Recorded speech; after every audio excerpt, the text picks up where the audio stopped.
Guys, good morning. Papakita ko lang sa inyo kung paano magbabarisan natin yung improvised bracket. Hilayan muna natin para medyo maganda naman ang tsura.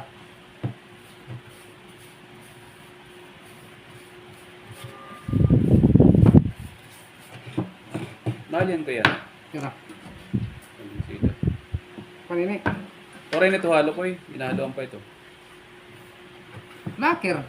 Ayan lang. Lakar lang. Kung pag halimbawa malapot, hindi may wood stain ito. Nilagyan ko ng wood stain ito. Lagyan. Hindi na to dead flat ito. Tapos hinaluan ko ng wood stain para kulay ba, para magkakulay pag display. Pero na yung oray mo na spray. Ano? Game plus umanda. Okay man. Pwede man. Kaya tinatapat ako magkuhan sa spray gun.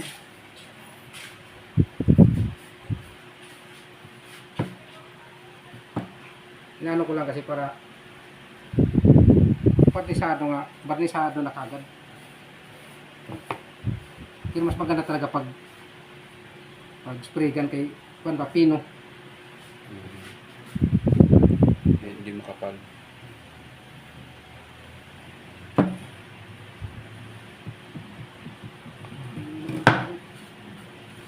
So guys, minadali na ito guys.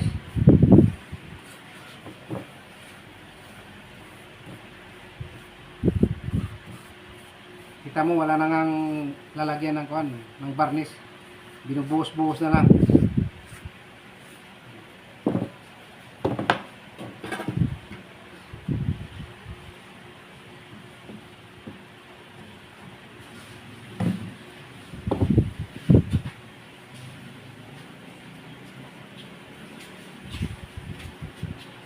Wood stain.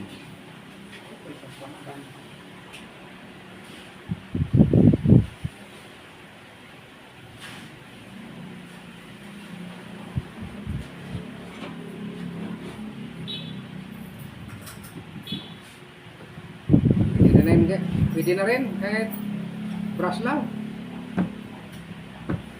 Idublihan ko ba ito ng plastic varnish doon? Pero kung may spray gun sana ako sa bahay, may kuhan ako, yung compressor, okay sana.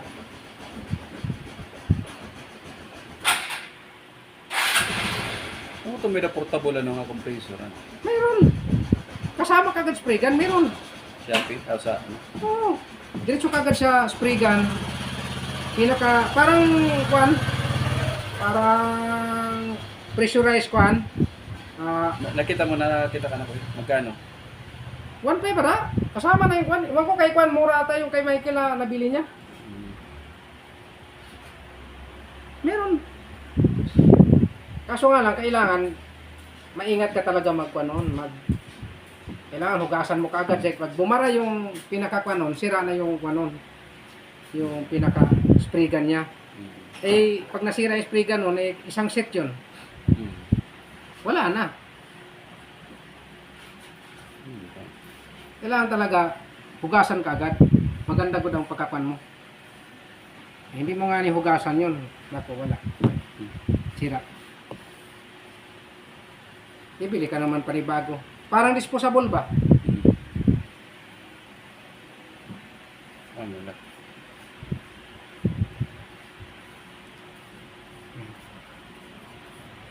Ano lang to guys?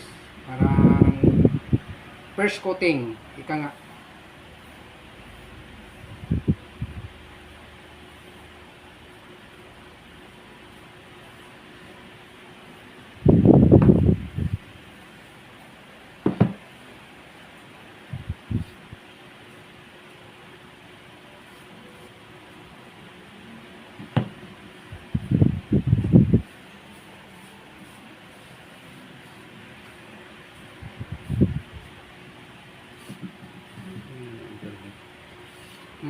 Hindi na lang internet.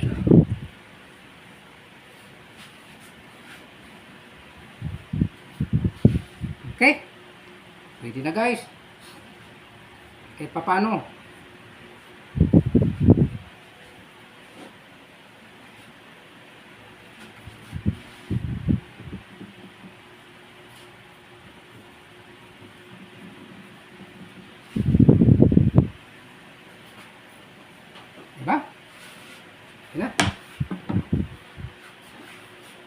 Pinulayan ko na ito na, kuhan, sa silot.